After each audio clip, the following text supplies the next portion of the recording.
Hi everybody, welcome to day 6 of Bonico Bingo, TGIF. We have a lot of people that, oh wait, let's see. Hi Melissa, oh hi Laura, oh Karen, oh everybody's popping on, it's so exciting. Hi. I was saying welcome to day 6, can't believe it's already been day 6. Hi Marilyn. It is Friday, so happy Friday to everyone. Tomorrow we get to take a little break from, well, for anybody who needs to catch up on their stitching or, just wants to do more in their squares or whatever, or just wants to take a break from stitching, you get Saturday to do that, and then I come back on Sunday. So, let's see. What I wanted to remind everyone, because we know there are a lot of people that are like they have one more square left to call bingo. But we want to remind everyone to make sure you do stitch something in the center box in Stitcher's Choice, okay? So make sure you do something there, because in order to call bingo, you have to have something in each of those 5 boxes. It doesn't have to be totally filled, but you do need to put something in there, okay? So if you do get bingo today, then stitch something up in your box and make sure all 5 boxes have something, and then you can call bingo and take a picture or email us or post it here or comment it, whatever, or tag us in your post to let us know, okay? So super exciting, because day 6, we might have a winner today, we don't know. But are we ready to dig in the jar and see what comes up today? All right, here's my jar. I'm gonna see what I got.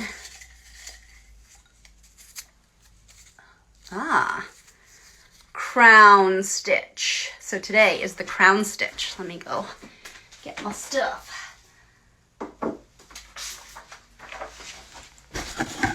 Does anybody know the crown stitch? Are you guys familiar with that? Let's see. I gotta turn this thing around again. I always have trouble with this part. Oh, there it is.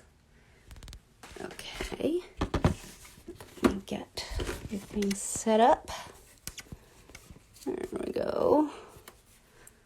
I think that's right. All right. So I'm gonna just talk about the crown stitch in terms of some design aspects. Oh, a new one for you. Oh, good, Marilyn. Okay, so here's my crown stitch happens to be down here, and it's in a spot that has a lot of color in it. So a crown stitch is basically like a fly stitch with like 2 extra straight stitches on either side to anchor it. So in this, as far as design tips go, I would say just try stitching it in maybe like a staggered brick pattern. You could pack them kind of tightly together that way and create filling. Or you can do them in a row. Let me see. Did somebody do it in a row? I'm trying to think if anybody did it in a row. I think Hannah did it kind of in a row in some of hers. And then, oh, here's the crown stitch on this sample. Okay, so you can kind of use it to fill the space of color, or you can go and put them on the side and kind of go along the edge here if you'd like. But just play with the sizes, play with the number of threads you use, and just have fun with it. It's a little bit I found it a little bit tricky in terms of tension, but we're going to talk about that when I actually demo it. So let's get to here, and I think I'm going to draw. Where did my pen go? Here. I'm going to draw a little guide. So it helps to have a guide for it, but you don't have to. So it looks kind of like this. Okay. All right, so let's get some thread. I'll use the green today because I think I'm going to stitch with other colors. So, okay, can everybody hear me okay? I don't want to be mumbling. But anyway, so what you do is you come up as if you were making a fly stitch, and you're going to come up at that top left corner, right? And then you can hold this loop down as you go in to the opposite corner. So you're going to make one sort of loopy horizontal stitch. Okay, and I'm just going to hold on to that loop with my thumb. And then I'm going to trace in the back and come up in the center here and pull. Hi, Kathleen. Today's stitch is the crown stitch. I think that might be new to you too. Okay, so I'm not going to pull this super tight because I need to get my needle back in here to make the other two legs of the tacking stitches. So I'm going to make the vertical. Okay, so this is basically a fly stitch. Now to turn it into a crown stitch, you're going to come up, and I use my other finger and I take my thumb and I sort of pull that thread down a little bit out of the way. Okay, I'm going to come up on the left side of that first tacking stitch, the vertical one. And you're going to come down at an angle to make this little tacking stitch. Oh no, not helping your bingo card. Oh, sorry. Oh, I know there's so many people so close. It's crazy. It's exciting though, but it's also making me a little nervous. Okay, let's see.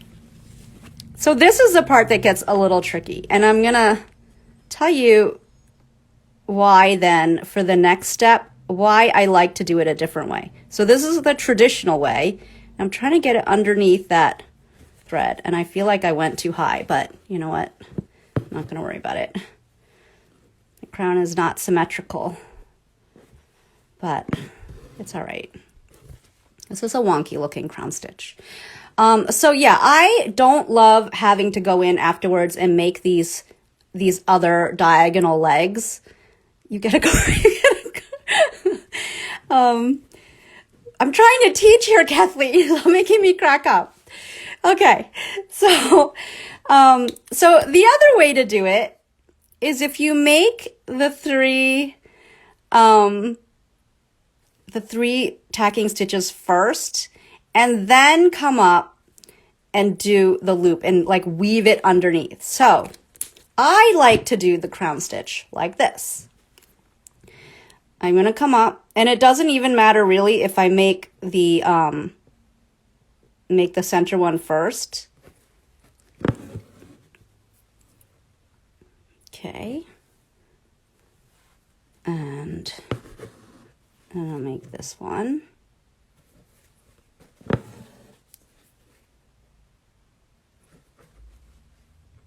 Can everybody see okay today? I think yesterday it was a little far away, so today I made a few adjustments to the setup, and hopefully it's nice and big and everyone can see clearly what's going on.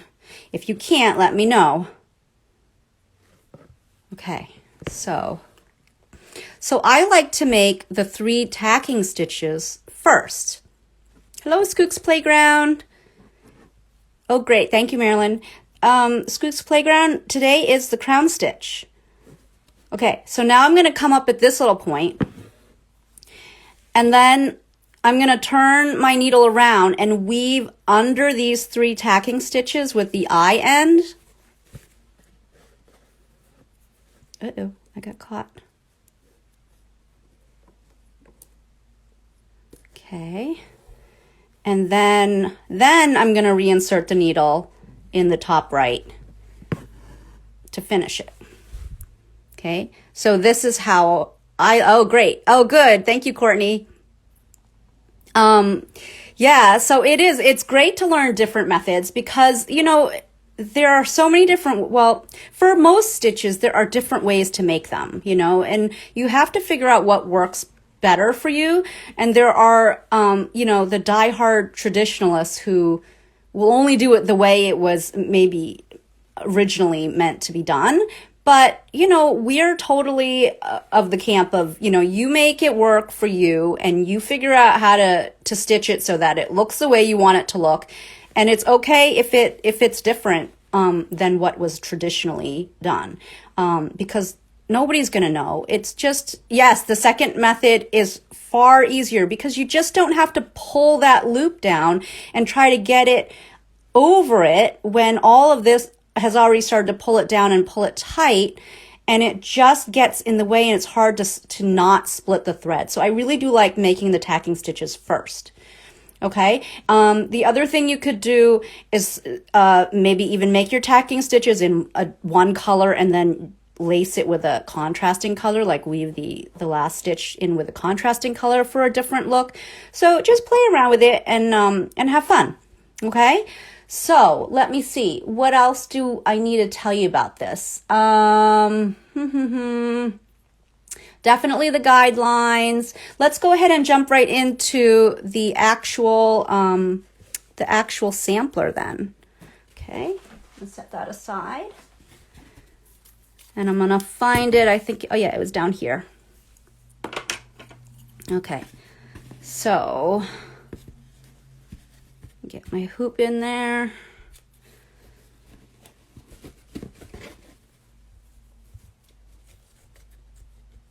Okay. All right, so I have guidelines here in the pink and then one in the yellow. So let's get a pink here. And the same thing with the star stitch yesterday is if you're making a smaller one and you want it to be more defined, then you might want to change it to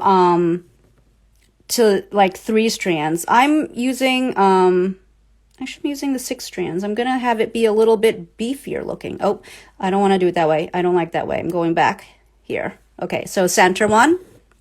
So the first tacking stitch.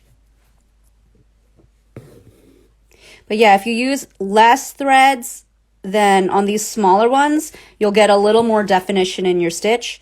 If you use more threads, you're going to get a sort of a beefier look, like it's going to be more filled in, a little chunkier looking. And that's just your preference, whatever you like. Okay, so now I make the third tacking stitch. And then I'm going to come up, and it doesn't matter if you come up on the right or the left. I think in the first demo I did it on the left, but you could just as easily do it on the right. And I just turn the needle over to the eye end to weave underneath. Just make sure your tacking stitches are long enough that your eye can fit under them. Okay, and if you can't get them through all 3 at once, you could do 2 or 1 at a time even. So I'm going to go because I think that angle made it a little bit tricky. Okay. All right. I'm using, because I have the 6 strands, I'm using the Bohemian 22 chenille needle, but you can use whatever needle fits your thread, just as long as it gets through the eye. Okay. All right. So here's one little crown stitch. And then you could also put them in a row. So, you know, I'm going to draw them in. And you don't have to draw them in. It just makes it a little bit easier. And you can use pencil if you don't have a friction pen. But I'm going to make, let's see. You'll do that. And then another one here. And then maybe one more here. I'll show you what it looks like if you do it in a row, kind of following that curve. And you know, I think I'm even going to make all my tacking stitches first and weave them all at once, because who says you can't do 3 at a time? You don't have to do them finish one and then do the second one. I made that a little small. I hope I'm going to be able to get my needle underneath.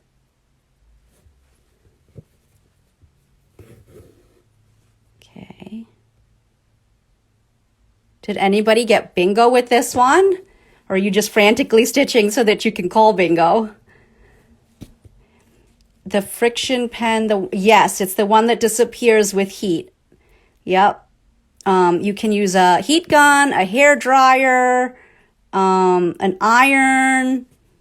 And if you want it to come back, you can stick your fabric in the freezer and it will reappear.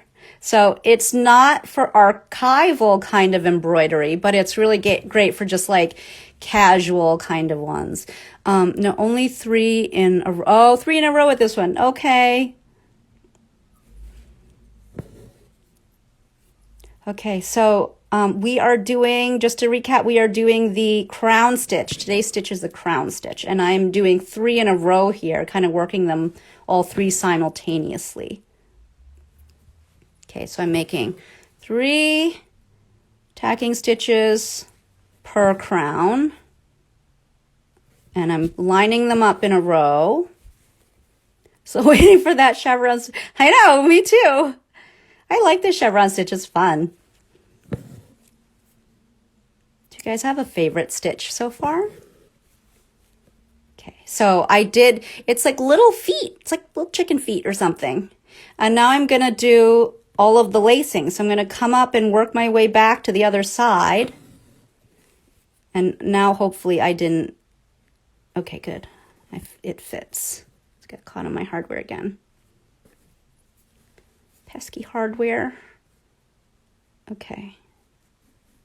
I'm gonna come up.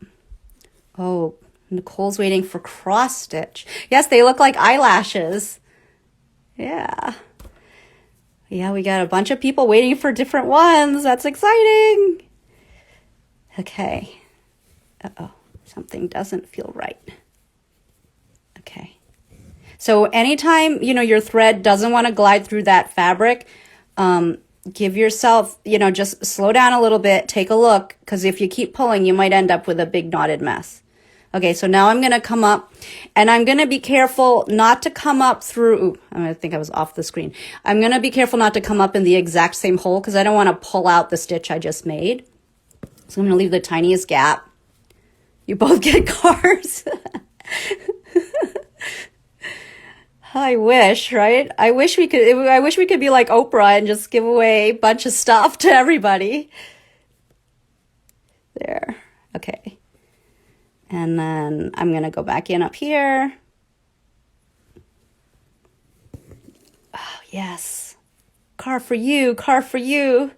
Okay. And then again, I'm going to be careful not to come up in the same hole and then weave under. And it's not that you can't weave under with the pointy end. It's just a little bit tricky. You got to make sure it doesn't split the thread. Okay, so I got underneath there. All right. Ooh.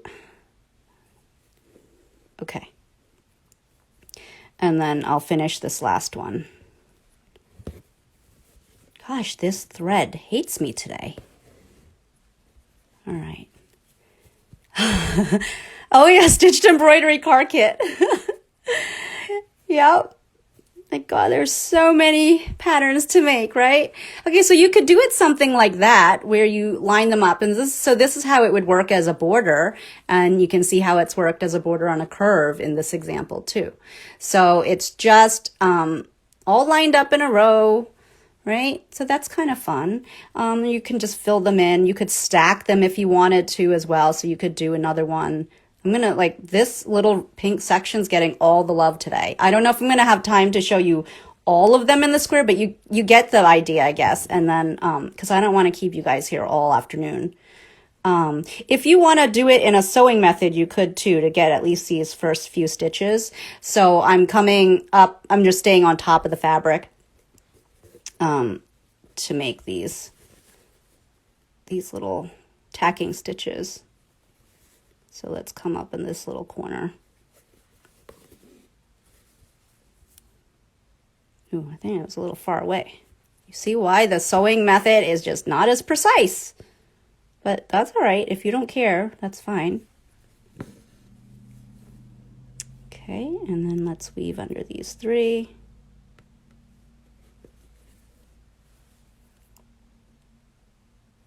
And go back in here. Okay, so here's an example of them stacked, on top of each other. And here's an example of them side by side in a line. All right, so you decide how you want to do it. You can even do it upside down. I don't know if there's a rule that says it can't be done this way.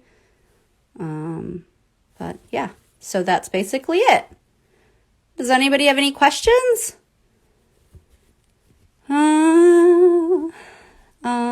Let's see. I think that's it. I think I covered everything.